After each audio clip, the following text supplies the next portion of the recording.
Selamat pagi, Shalom.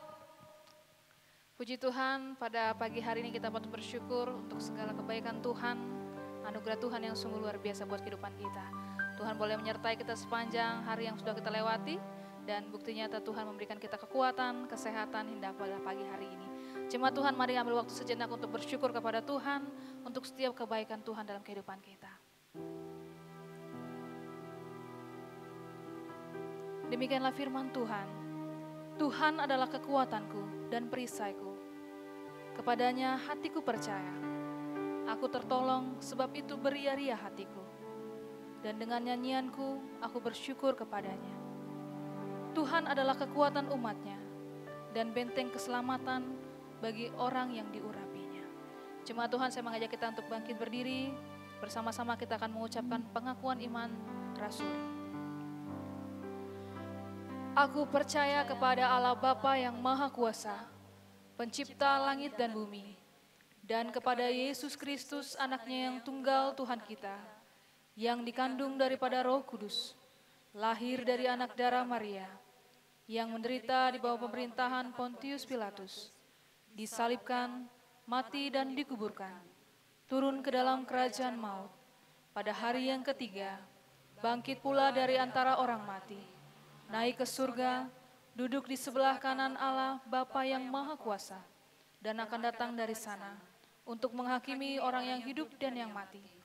Aku percaya kepada Roh Kudus, gereja yang kudus dan am, persekutuan orang kudus, pengampunan dosa, kebangkitan tubuh, dan hidup yang kekal. Kami bersyukur kepadamu ya Tuhan. Engkau penolong kami yang setia. Engkau kekuatan kami Tuhan. Dan hanya padamu kami berseru. Kita angkat pujian ini sebagai ucapan syukur kita kepada Tuhan.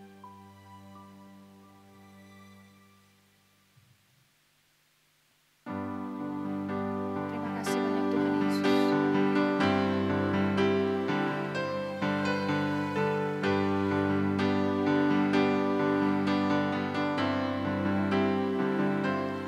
Ya Tuhan, penolong dalam hidupku. Ku percaya hanya kepadamu. Kau pegang tanganku dan tuntun langkahku. Yesus, kau perlindunganku. Amin. Kau Tuhan, kekuatan dalam hidupku, penolongku dalam kesesakan. Kau gunung batuku dan pertahananku. Yesus, kau kemenanganku. Yesus, padamu ku berseru, Kaulah penyelamatku. Terpujilah Kau Tuhanku, mulutku memuji namamu sepanjang umur hidupku. Terpujilah Kau Tuhanku di atas segalanya. Jangan puji ini sekali lagi. Kau Tuhan kekuatan dalam hidup. Kau Tuhan kekuatan dalam hidupku, penolongku dalam kesesakan. Kau gunung batuku dan pertahananku. Yesus, kau kemenanganku.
bagimu Tuhan. Engkau Allah kami yang sangat dahsyat. Engkau Allah kami yang sangat baik. Terima kasih untuk setiap penyertaan-Mu dalam kehidupan kami. Pertolongan-Mu sempurna bagi kami dan tidak pernah terlambat. Terima kasih Tuhan, Engkau mengizinkan kami pada pagi hari ini untuk bersekutu bersama memuliakan nama-Mu Tuhan. Biarlah pujian penyembahan kami dan firman-Mu yang akan kami dengarkan Tuhan pada hari ini. Semuanya untuk hormat dan kemuliaan hanya bagi nama-Mu. Terima kasih Tuhan, lingkupi kami Tuhan dari awal pertengahan hingga berakhirnya. Di dalam nama Tuhan Yesus kami berdoa dan mengucap syukur. Haleluya, amin. Jemaat Tuhan, silakan kita duduk kembali. Kita kembali memuji Tuhan dalam kemenangan iman nomor 97. Kemenangan iman nomor 97. Pakai hidupku ya Tuhan.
Alkitab kita pada pagi hari ini yang terdapat dalam Nehemia pasal 1 ayat 1 sampai dengan ayat yang ke-11.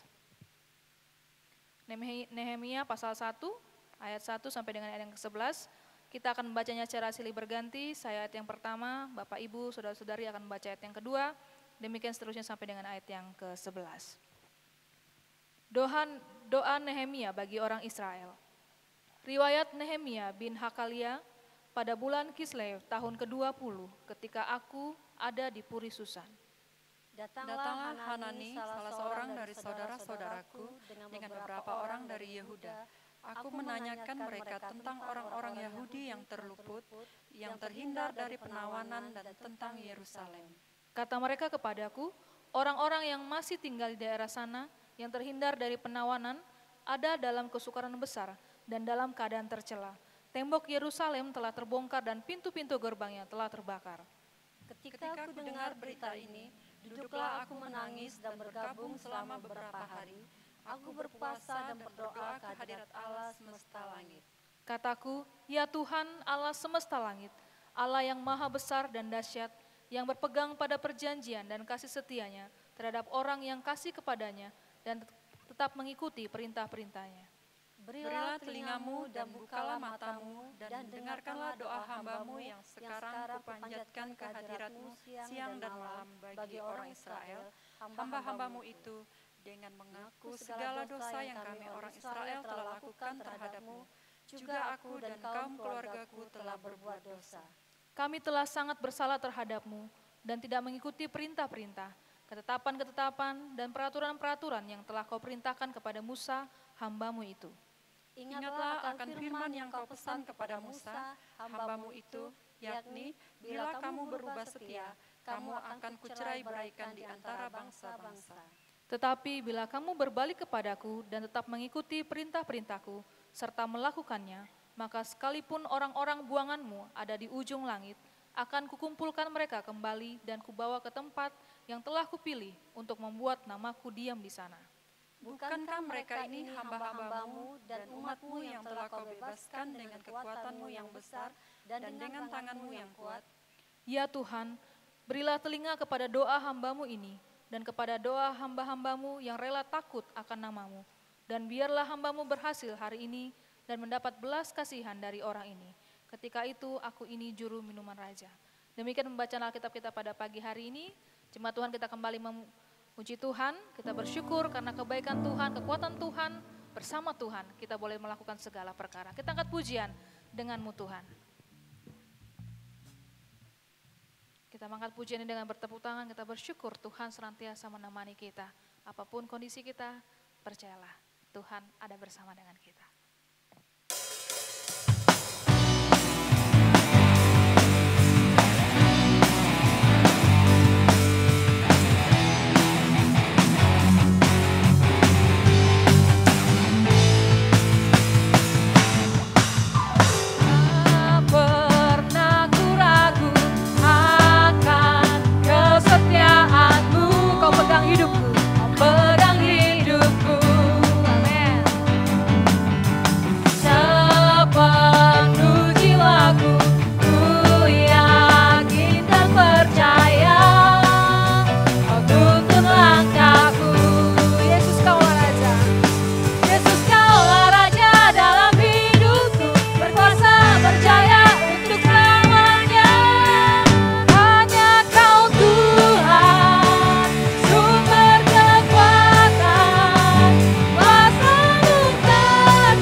Siapkan hati kita untuk menerima berkat-Nya pada pagi hari ini. Ini kami Tuhan, kami siap mendengarkan firman-Mu. Haleluya.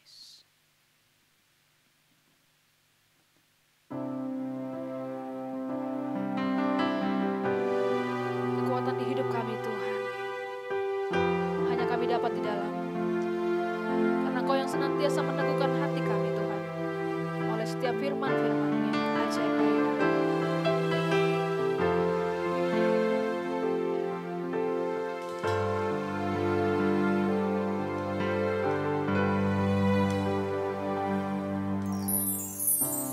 Kekuatan di hidupku, amin. Ku dapat di dalam-Mu. Kau teguhkan hatiku, tiada yang mustahil bagimu.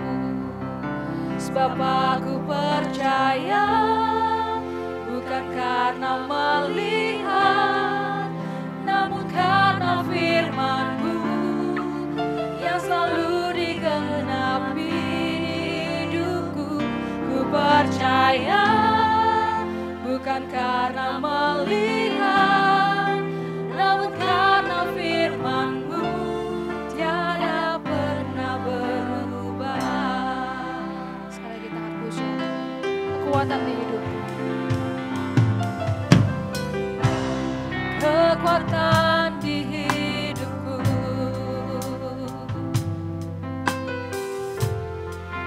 dapat di dalam-Mu.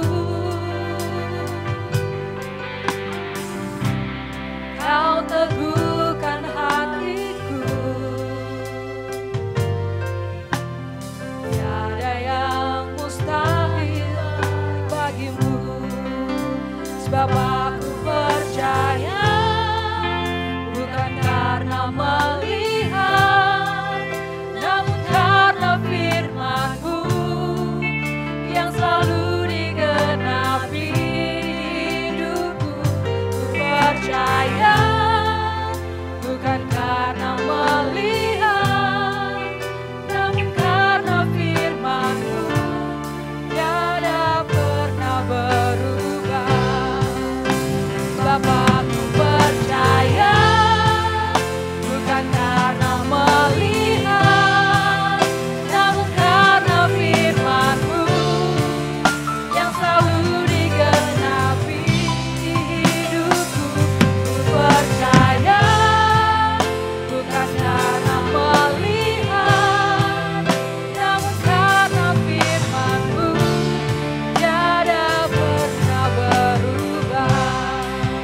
Namun karena firman-Mu tiada pernah berubah. Namun karena firman-Mu tiada pernah berubah. Kepada hamba-Nya satu-satu.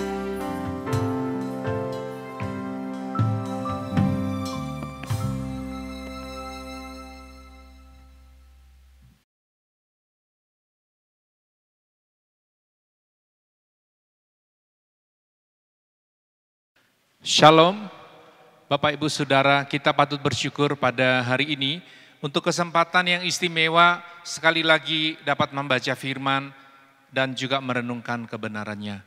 Sebelum kita membaca firman Tuhan, mari Bapak Ibu terlebih dahulu kita berdoa.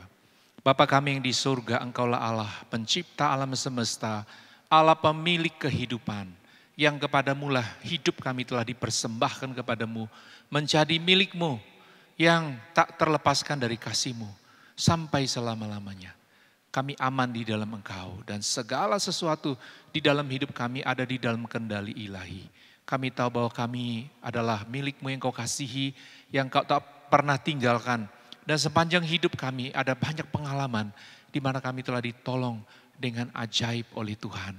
Hari ini pada waktu kami membaca firman Tuhan, berilah kepada kami hikmat untuk mengerti firman, tetapi juga hati yang rela untuk melakukan setiap kebenaran yang Tuhan singkapkan dalam hidup kami.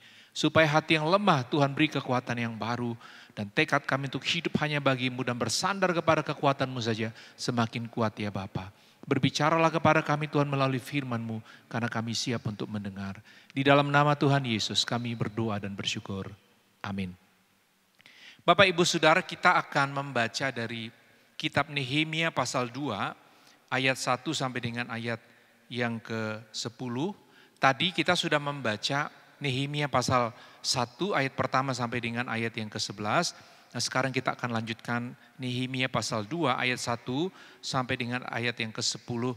Supaya kita memiliki pemahaman yang lengkap sehubungan dengan tema kita hari ini. Yaitu pertolongan Tuhan yang ajaib dalam kisah Nehemia membangun tembok kota Yerusalem. Nehemia pasal 2, demikianlah firman Tuhan.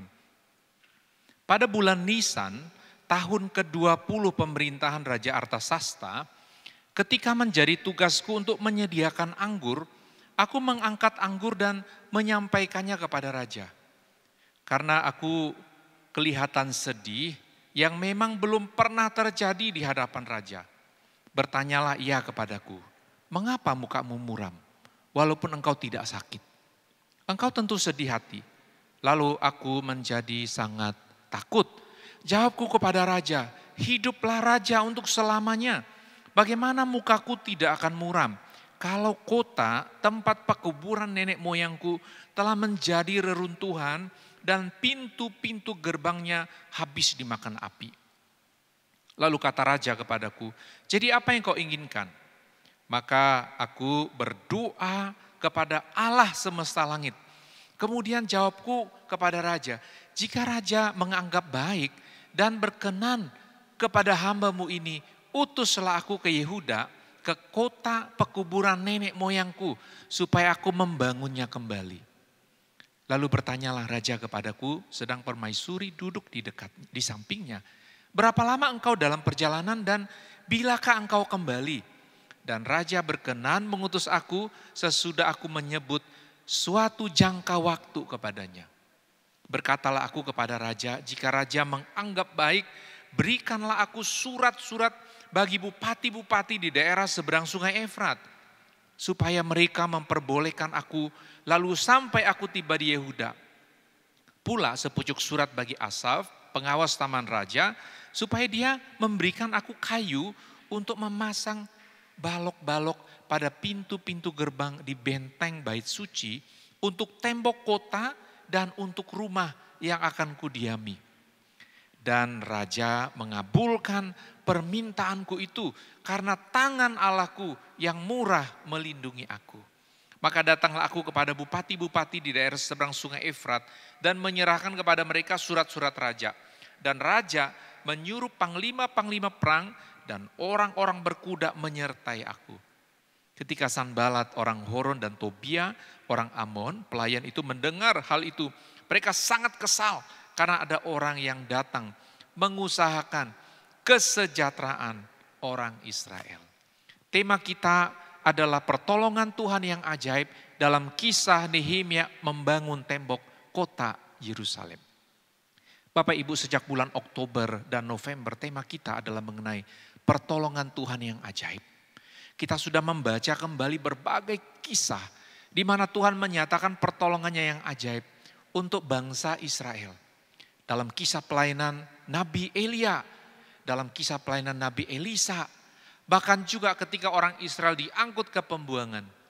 Kita sudah mengkhotbahkan bagaimana Daniel, Sadrak, Mesak dan Abednego dipakai oleh Tuhan dengan cara Tuhan yang istimewa, bahkan melewati banyak sekali peristiwa-peristiwa yang sangat berbahaya. Tetapi Tuhan menyatakan pertolongannya yang ajaib. Bapak Ibu, pada minggu ini kita membaca kembali satu kisah tentang seorang bernama Nehemia. Siapa Nehemia ini?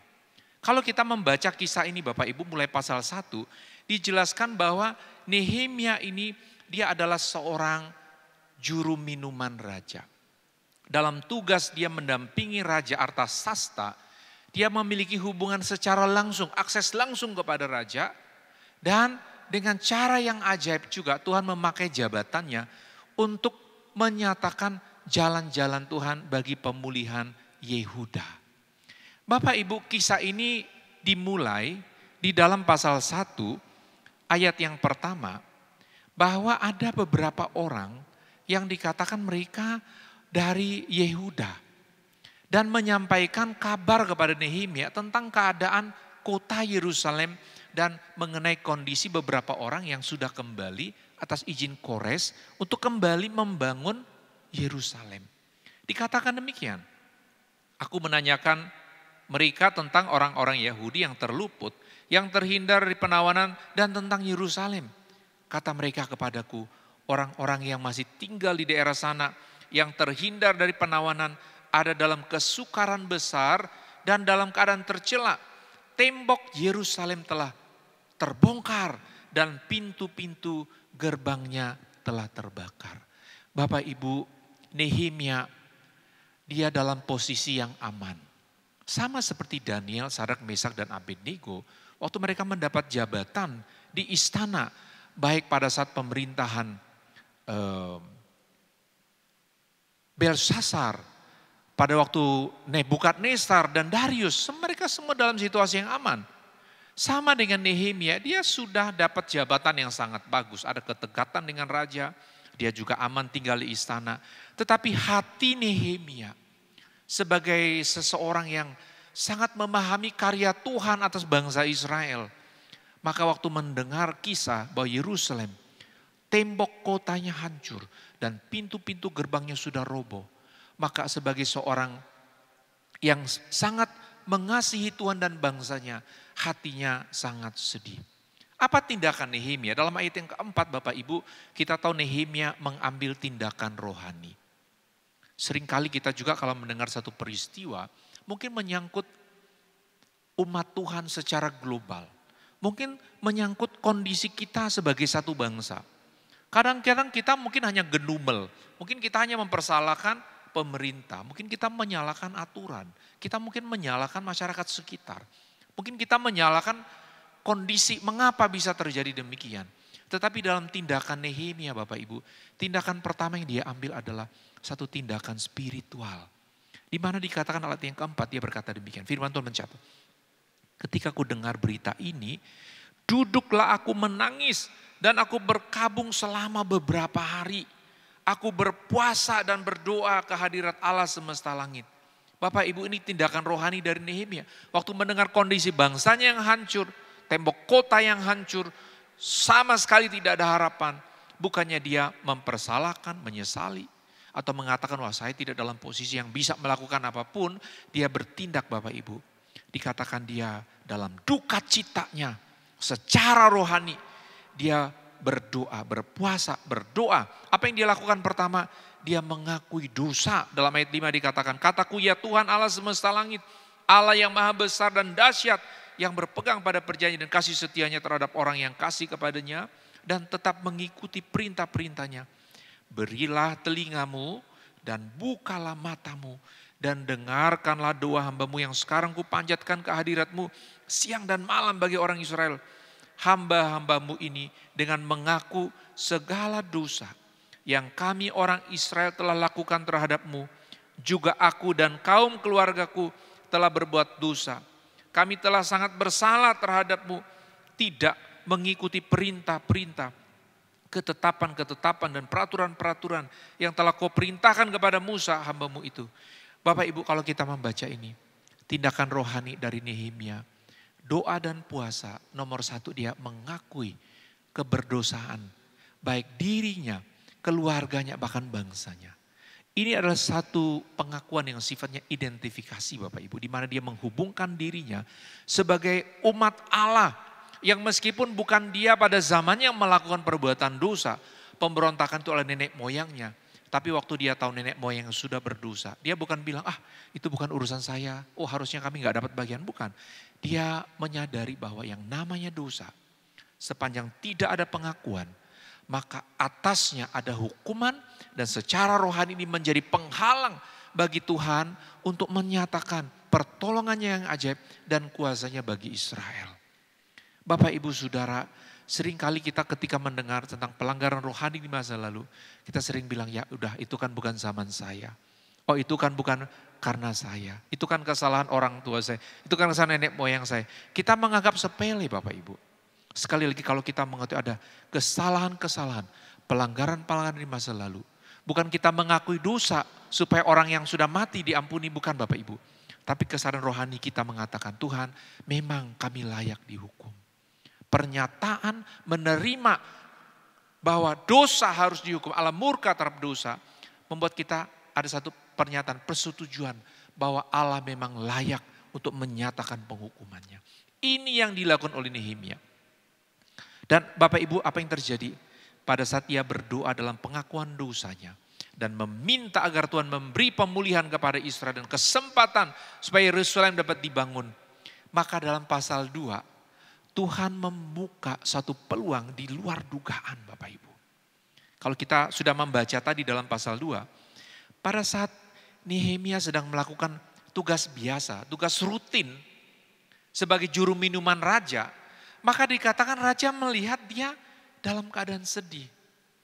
Dalam ayat yang ke pasal 2 ayat 1b dikatakan, karena aku kelihatan sedih, yang memang belum pernah terjadi di hadapan raja. Bertanyalah ia kepadaku, mengapa mukamu muram walaupun engkau tidak sakit? Engkau tentu sedih hati. Bapak Ibu, kita kalau ada teman bicara begini, kita pasti senang. Wah, saya dapat perhatian nih. Wah, berarti dia akan tolong saya. Minimal ada empati Bapak Ibu. Tapi jangan lupa dalam konteks ini, hubungan antara Raja Artasasta dengan Nehemia, walaupun mereka sangat dekat, tapi kalau raja tidak menyukai seseorang yang melayani dia dengan wajah murung, ini bisa menyangkut kematian Nehemia. Jadi bukan seperti kita dengan teman, wah kamu kok sedih ya, wah kasihan, cerita aja, saya mau tolong. Bukan Bapak Ibu, Kalau raja tidak berkenan, di mana Nehemia melayani dia tapi dalam keadaan yang murung padahal tidak sakit. Ini artinya apa? Dia dalam situasi berbahaya karena raja, Bapak Ibu pada zaman itu bisa saja melakukan satu tindakan kalau nggak seneng, hukuman mati. Makanya dicatat dalam ayat yang kedua B tadi, lalu aku menjadi sangat takut. Ya. Mungkin waktu kita membaca kita kok jadi takut, ya seneng lah ini dapat perhatian Raja Artasasta kok, kesempatan curhat, cerita-cerita ya. Ya lobby-lobby begitu ya, minta memo atau gimana, ini kesempatan ya. Tapi Nehemia Bapak Ibu tahu ini menyangkut nyawa dia. Itu sebabnya di dalam ayat 3 dia menjawab, hiduplah raja untuk selamanya, bagaimana mukaku tidak akan muram dan selanjutnya. Lalu raja ayat 4 memberi satu jawaban yang sangat menyenangkan hatinya. Ayat 4 dia katakan, jadi apa yang kau inginkan? Maka aku berdoa kepada Allah semesta langit. Jadi pada waktu raja membuka kesempatan, raja tidak murka, raja tidak menghukum dia, malah bertanya, apa yang kau inginkan? Nehemia berdoa di dalam hatinya. Dan ayat 5 dia mengatakan, jika raja menganggap baik dan berkenan kepada hambamu ini, utuslah aku ke Yehuda. Jadi dia minta dia diutus ke Yehuda. Bukan perjalanan pribadi Bapak Ibu. Dia minta diutus atas penugasan resmi Artasasta. Dan kisah selanjutnya kita ketahui Bapak Ibu bahwa Artasasta menyetujui dan oleh anugerah Tuhan ada pertolongan Tuhan yang ajaib Bapak Ibu. Bahwa Artasasta menyetujui permintaan Nehemia, juru minuman raja, untuk pergi ke negerinya dan membangun tembok kota Yerusalem. Bapak Ibu di sini kita melihat bahwa pertolongan Tuhan yang ajaib itu terjadi ketika seseorang dari hati yang tulus dengan niat yang benar meminta kepada Allah. Maka Tuhan membuka jalan bahkan di luar dugaan. Bukan lagi perjalanan pribadi, tetapi satu penugasan resmi yang memungkinkan Nehemia dalam kuasa penuh dari Raja Artasasta. Dan kita tahu kalau kita membaca kisah selanjutnya, Nehemia diangkat menjadi bupati. Sehingga dalam proses Tuhanlah apa yang tadinya tidak mungkin, semuanya menjadi mungkin. Bapak Ibu Saudara, kalau kita membaca kelanjutannya, kita tahu Nehemia akhirnya berangkat dan sampai ke Yerusalem dan memulai rencana pembangunan itu dengan diam-diam. Dan setelah dia tahu kondisi yang sepenuhnya, barulah dia mulai menghubungkan para pemimpin dan sampai kepada rakyat. Bapak Ibu Saudara, dalam kisah ini kalau kita membaca, semuanya tidak berjalan lancar. Ada banyak orang yang bermaksud jahat, ingin menghambat pelaksanaan kegiatan itu. Tetapi mari kita melihat beberapa pernyataan iman dari Nehemia ketika ada hambatan-hambatan di dalam menjalankan penugasan Tuhan. Kita lihat dari Nehemia pasal yang kedua ayat 20, ini adalah pernyataan iman dari Nehemia.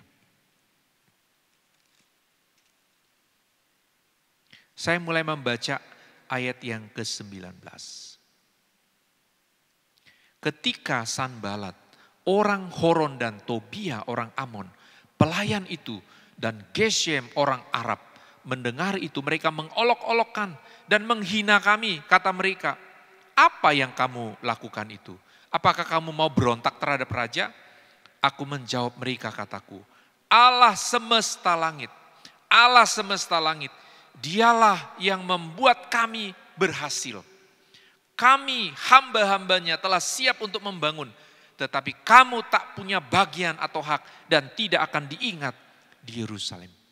Bapak Ibu, dari perkataan Nehemia ini waktu menghadapi serangan intimidasi dari manusia yang ingin menghalangi pekerjaan membangun tembok kota Yerusalem, maka Nehemia sudah sejauh itu sudah berdoa, dibukakan jalan pertolongan ajaib melalui Raja Artasasta. Pada waktu menghadapi masalah di lapangan, apa yang dia buat? Dia menyatakan imannya, dia berkata, Allah semesta langit, dialah yang membuat kami berhasil. Bapak Ibu, kita kalau ada pergumulan khusus, baik menyangkut hal-hal perseorangan, keluarga, pekerjaan Tuhan, atau dari jiwa terdalam kita ingin berjuang mungkin melalui satu jalur yang berhubungan di mana kita harus berbicara mengatasnamakan orang lain. Kita ingin mengadvokasi masyarakat, kita ada pendampingan masyarakat untuk kepentingan-kepentingan orang yang menderita, yang tertindas dan susah. Kita harus memiliki ketulusan hati bahwa kita fight, kita berjuang. Memang untuk bukan kepentingan kita, tetapi untuk apa yang tengah kita perjuangkan. Disitulah Bapak Ibu ada kemurnian hati sehingga Nehemia bisa berkata, Allah semesta langit, dialah yang membuat kami berhasil. Apa artinya? Waktu Nehemia berkata dan pernyataan iman seperti ini, dia tahu dia tidak memiliki kekuatan apapun untuk bisa menyelesaikan pembangunan ini walaupun mendapat semacam penguatan secara hukum dari Artasasta. Karena baik secara jumlah dan kondisi Israel mereka sudah sangat hancur. Tetapi dia memastikan bahwa Allah semesta langit, dialah yang membuat kami berhasil. Bapak Ibu, pada waktu kita berjuang untuk apapun, seringkali suara hati kita pun menjadi sangat lemah. Seringkali orang bilang, udahlah gak usah, berhenti saja. Kadang-kadang kita melihat situasinya, kita hitung-hitung, wah ini apa sih? Untungnya saya meneruskan dalam doa dan pergumulan ini. Tapi saya mau berkata kalau dari awal memang Tuhan menyatakan memang ini harus dikerjakan, harus diselesaikan. Kita harus fight menghadapinya. Bagi kemuliaan Dia, kita gak boleh berhenti ketika melihat kesulitan-kesulitan. Kalau Tuhan sudah membuka satu jalan, dua jalan. Selanjutnya Bapak Ibu kita harus menyelesaikannya. Dengan apa? Bahwa Tuhan Allah semesta langit, dialah yang akan membuat kita berhasil. Yang kedua Bapak Ibu, pernyataan iman dari Nehemia akan pertolongan Tuhan yang ajaib itu di dalam pasal 4 ayat yang ke-18. Saya baca demikian. Nehemia pasal 4 ayat 18 sampai 20.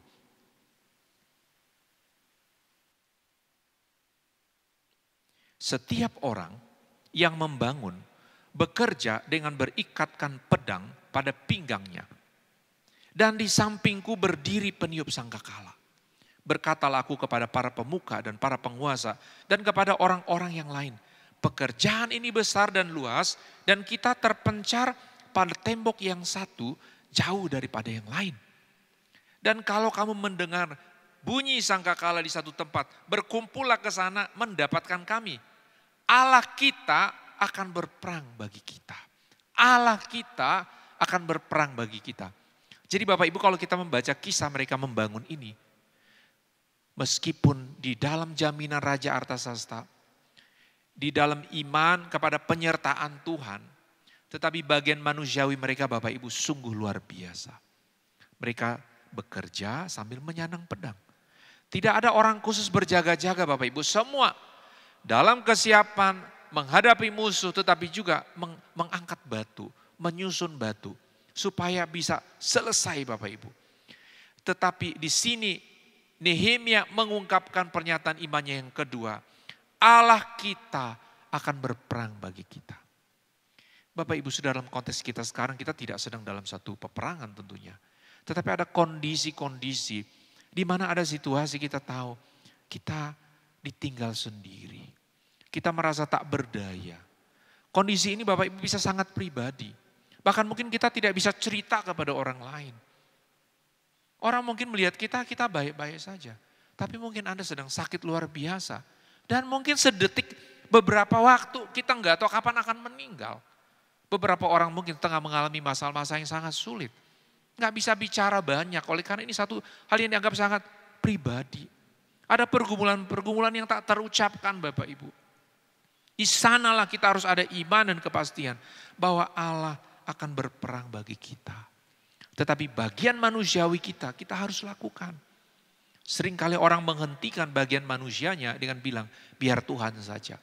Bapak Ibu Saudara sepanjang masih di dalam kekuatan kita, di dalam doa, bekerja, bertindak, merancang dengan benar, maka seharusnya bagian Tuhan jangan diragukan. Kita yakin Tuhan bertindak, tetapi dalam iman kita lakukan bagian kita juga.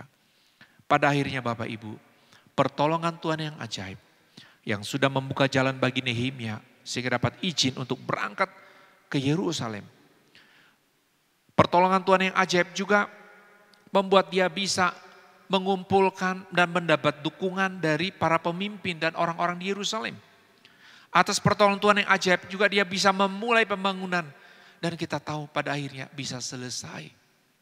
Menggambarkan kepada kita Bapak Ibu bahwa tidak ada tempat yang bisa menghalangi kuasa Tuhan bekerja. Tuhan yang sama pernah bekerja melalui kehidupan Nabi Elia. Bekerja melalui kehidupan Nabi Elisa. Allah yang sama bekerja atas hidup raja-raja Yehuda.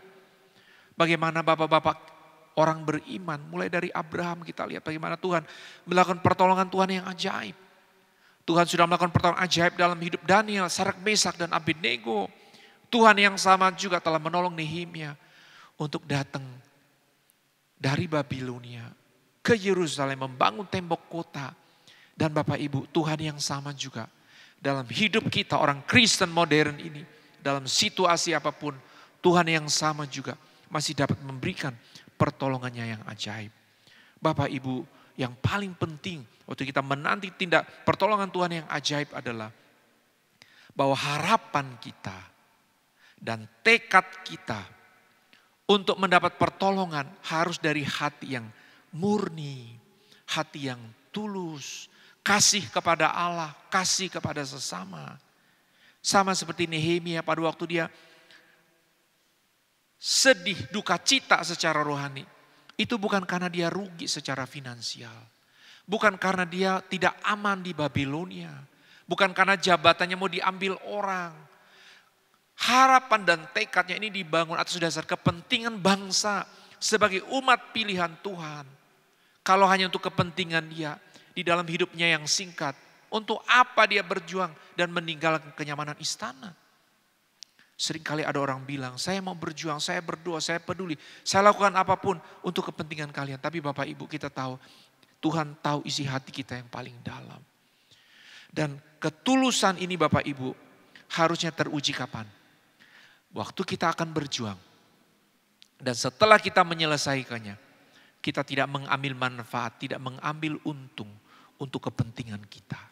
Nehemia sudah melakukannya, dia tinggalkan istana Babilonia. Diangkat jadi bupati. Tetapi dalam Nehemia pasal 5 ayat 14 dia berkata, sejak diangkat sebagai bupati, ia tidak pernah mengambil haknya. Supaya apa Bapak Ibu? Supaya pekerjaan membangun tembok Yerusalem ini terselesaikan lebih cepat. Dan pada akhirnya apa? Hanya Tuhan yang dipermuliakan. Karena itu jika engkau dalam pergumulan khusus hari ini, saya mendorong engkau tetap berdoa, tetap percaya, lakukan bagianmu. Tapi jaga ketulusan hatimu, kemurnian hatimu, karena Tuhan tahu isi hatimu yang paling dalam. Bahwa dalam pergumulan apa yang sedang kau perjuangkan. Kalau itu menyangkut kesehatan, kalau sehat untuk apa?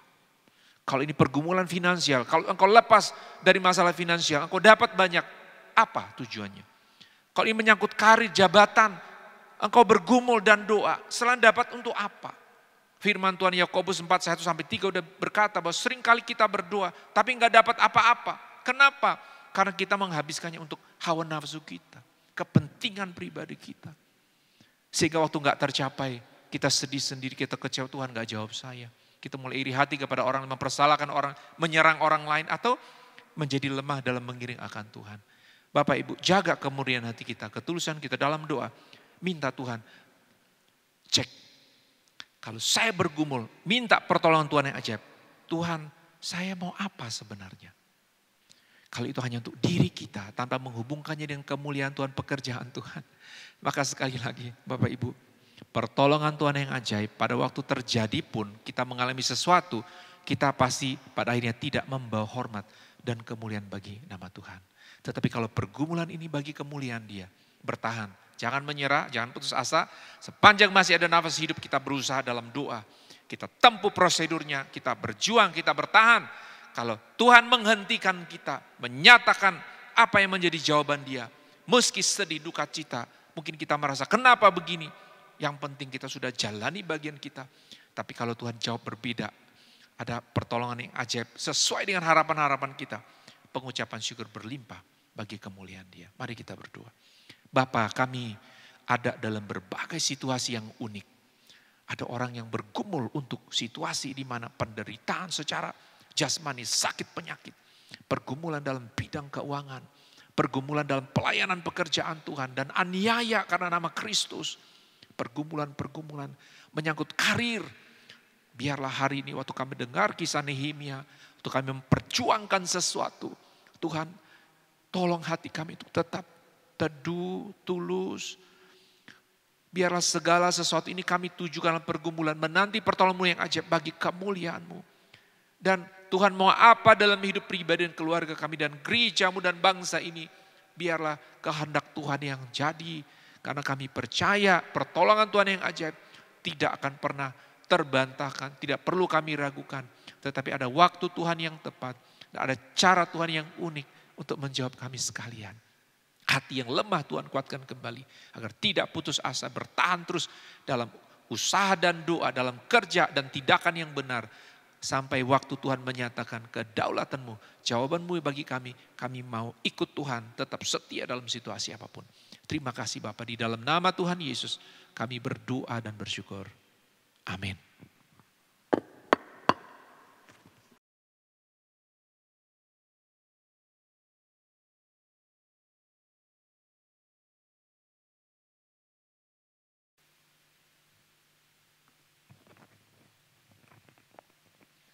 Tiba saatnya kita akan memberikan persembahan kita. Sebelum itu kita terlebih dahulu berdoa. Saya pimpin ke dalam doa. Bapa kami di surga, kami bersyukur kepadamu Tuhan untuk setiap kebaikan dan anugerah-Mu yang indah bagi kami. Terima kasih juga untuk berkat-berkat-Mu yang melimpah dalam setiap kehidupan kami dan pekerjaan kami Tuhan. Pada pagi hari ini kami bersyukur kami boleh memberi yang terbaik yang ada dalam diri kami. Biarlah persembahan yang sudah boleh kami berikan Tuhan berguna dalam pekerjaan-Mu Tuhan. Bahkan hamba-hamba-Mu yang mengelolanya Tuhan, Engkau berikan hikmat dan akal budi. Terima kasih ya Tuhan Yesus, kami percaya Engkau senantiasa memberkati kami sepanjang hari, bahkan apapun yang boleh kami alami Tuhan, kami percaya kami tetap senantiasa bersama dengan Engkau. Di dalam nama Tuhan Yesus, kami mengucap syukur, haleluya, amin. Kita akan menyanyi dalam kemenangan iman nomor 249, harap pada tangan yang kekal.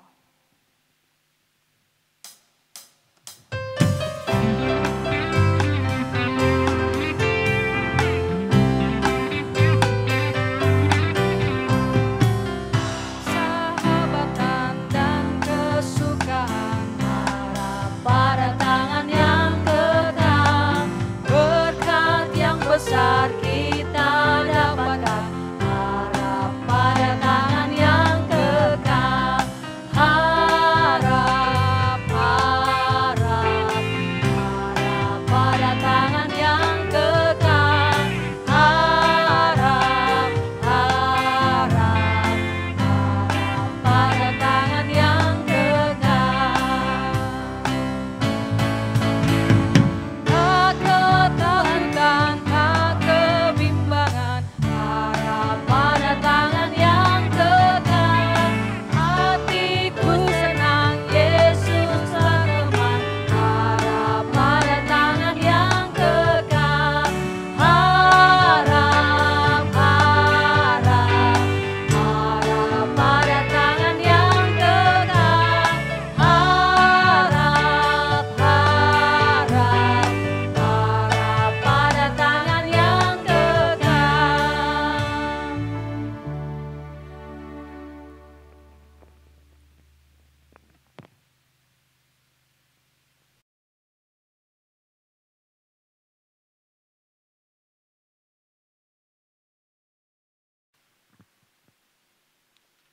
Bapak Ibu Saudara, pada hari ini kita akan menaikkan doa syafaat kita.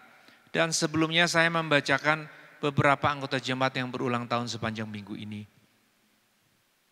Yang pertama, Piterius Tanyit, Fernando Novelius, Aun Ajang, Inoveli Beatrice, Wahyu Prasityo, Novelianus Ucau, Dietrich Ellison, Kasing Ingan, Novel Elias, Tripena, Herbert Lian, Norpi Ludam, Grace Tandi Reirung, Pendeta Injianto, Novianus Christian, Lydia Sukmawati, Kadona Yobelina, Bulan Balan, dan keluarga yang berulang tahun pernikahan, keluarga Apriliantino dengan Ibu Martiana, keluarga Bapak Forin Udau dengan Ibu Arminilius, keluarga Bapak Pendeta Lasung dengan Ibu Wenci Dolov, keluarga Bapak John Parir dengan Ibu Yuliana Kasih, keluarga Bapak Henry Trivano dengan Ibu Jessica, dan keluarga Bapak Pendeta Injianto dengan Ibu Joyce Eleonori. Selamat ulang tahun dan juga selamat ulang tahun pernikahan. Mari Bapak Ibu kita menaikkan doa syafaat kita. Bapa kami yang di surga, kami bersyukur bersama dengan setiap anggota jemaat yang berulang tahun dan berulang tahun pernikahan sepanjang minggu ini. Bertambah usia, doa kami biar tambah dewasa di dalam Tuhan. Dan pergumulan-pergumulan dialami, dihadapi dalam iman, dan berharap kepada pertolongan Tuhan yang ajaib. Dan tetap setia melakukan bagian mereka. Keluarga-keluarga juga berulang tahun pernikahan, kami sangat bergembira di dalam Engkau ya Tuhan. Biarlah kesetiaan dalam menjalani janji nikah yang telah diucapkan tergenapi terus setiap hari, setiap tahun pernikahan. Jikalau ada yang menghadapi pergumulan-pergumulan yang berat, Tuhan kuatkan mereka untuk tetap setia kepada Tuhan, setia untuk mewujudkan cinta kasih, janji nikah yang telah diucapkan dalam tahun-tahun yang lalu. Terima kasih Bapak. Hari ini kami juga berdoa bagi keutuhan bangsa dan negara Republik Indonesia. Kami doakan menghadapi berbagai situasi yang berkembang dalam hari-hari ini. Kami mohon biarlah Bapa di surga memberi kepada bangsa kami kesanggupan untuk hidup berdampingan dengan baik. Berbeda agama, suku, berbeda dalam tujuan-tujuan dan harapan terhadap bangsa. Tetapi kami disatukan oleh satu ideologi bahwa kami hidup berdampingan dengan baik. Pancasila dan juga Undang-Undang Dasar 45. Kami berdoa biarlah keutuhan bangsa ini terpelihara dan baik pada tingkat provinsi dan kabupaten di mana kami ada, sungguh nyata keamanan, kesejahteraan kota menjadi bagian kami sekalian. Kami doakan hari ini bagi mereka yang sakit, kami doakan Sapukding, Feni Anggunawan, Ferry Markus, Agus, Daniel Yesaya, Petelen Lasa, Jan Janing, Pawing, Balulong, Sia Imang, Iring Tingai, Hermanwati, Surya, Bartolomius, Uring Ipuy, Anya Ingan, Bungan Lalo, Bungan Gu, Kasing Ingan, Sarah Paren, Irabaya, Robert Aing, Sulau Merang, Pudau, Yunitati, Devi Sung, Dewi Siana, Peluzan, Amos Ding, Yohana Jalung, Peliban Ajan, Bilung, Lestari, Martiana Are, Yusuf Bawan, Erni Selutan, Erna, Asung Usat, Erden Uluk, Elia Ding, Bungan Tadan, Dor Cemerang, Marlina Alung, Rudina. Kami doakan biarlah saudara-saudara kami yang sakit ini, mereka dapat kekuatan untuk tetap berharap kepada Tuhan. Dan mereka yang harus menempuh prosedur medis jangka panjang, dapat ketabahan iman dan kecukupan yang datang dari Tuhan. Yang sedang dirawat di rumah sakit kami doakan hari ini. Pada waktu mereka tengah berdoa, Tuhan jamah dan pulihkan mereka. Bapak, hari kami doakan untuk para pemimpin gereja di seluruh dunia. Bahkan juga gereja Kemah Injil Indonesia di Jakarta. Berkatilah para pemimpin pada tingkat pusat, wilayah dan daerah. Bahkan dalam pelayanan-pelayanan tingkat jemaat. Agar hamba-hambamu dapat hikmat dan kekuatan di dalam melayani jemaatmu. Dan Injil terus diberitakan. Bapak, kami doakan untuk pembangunan GKI Tanjung Selor yang tengah berlangsung. Baik gedung gereja Kemah Indonesia di Jalan Sengkawit. Kami doakan biar ada penyelesaian. Tuhan saja yang memberkati supaya semua program pembangunan ini berjalan dengan baik. Bapak, terima kasih kami sudah berdoa hari ini. Kami percaya Bapak di surga mendengar doa kami. Dan lebih baik daripada apa yang kami serukan. Bapak menjawab tepat pada waktu Tuhan dan sesuai dengan kehendak-Mu. Dalam nama Tuhan Yesus kami berdoa dan bersyukur. Amin.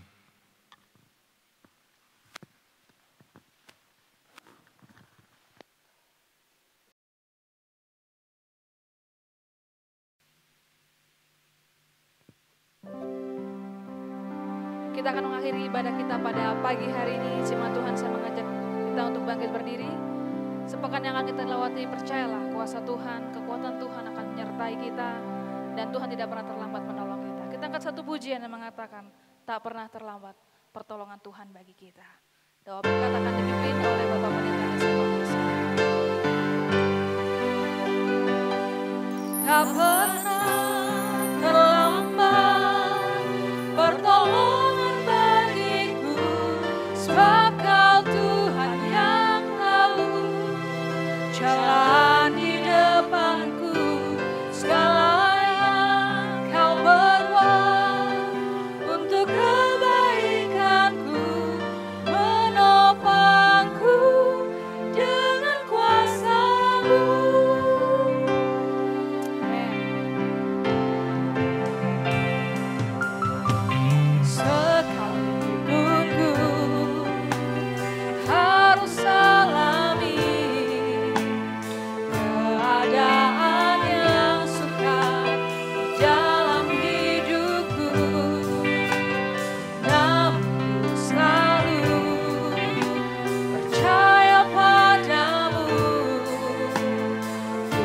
Tuhan yang kuandalkan pasti besertaku. Tak pernah terlambat pertolongan bagiku, sebab Kau Tuhan yang tahu jalan di depanku. Segala yang Kau perbuat untuk kebaikanku, menopangku dengan kuasa-Mu.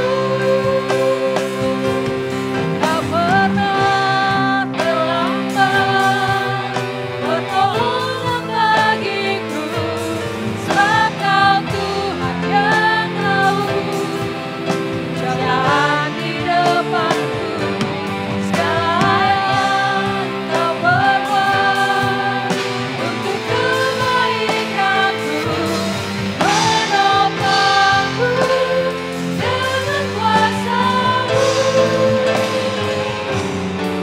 Menopangku dengan kuasa-Mu. Menopangku dengan kuasa-Mu. Menopangku dengan kuasa-Mu. Bapak, terima kasih untuk kepastian bahwa pertolongan-Mu tepat pada waktu Tuhan. Meski hati kami kadang gelisah, bahkan ketika Engkau menyatakan sesuatu yang berbeda dari harapan-harapan kami, mungkin kami merasa bahwa Tuhan melakukan sesuatu yang tidak berkenan atas hidup kami. Tetapi biarlah iman kami senantiasa penuh, yakin bahwa Tuhan baik dan tak berubah dari dulu sekarang sampai selama-lamanya. Tetapi dalam pergumulan kami masih boleh terus berharap hanya kepada pertolongan Tuhan yang ajaib. Jemaat Tuhan, pulanglah dan terimalah berkat Tuhan. Kiranya damai dan sejahtera dari Bapa dan kasih anaknya, bahkan penyertaan Roh Kudus akan senantiasa dinyatakan atas kehidupanmu dari hari ini sampai Tuhan Yesus datang pada akhir zaman, membawa kita masuk dalam surga yang mulia. Di dalam nama Tuhan Yesus kami berdoa dan bersyukur. Puji Allah, pohon berkat, puji Dia segenap bumi, di surga pun memuji-Mu. Bapa, Anak, dan Roh Kudus. Amin.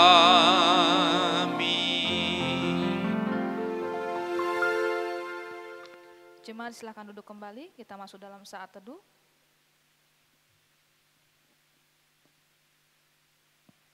Ibadah kita selesai, selamat hari Minggu dan Tuhan Yesus memberkati kita semua. Shalom.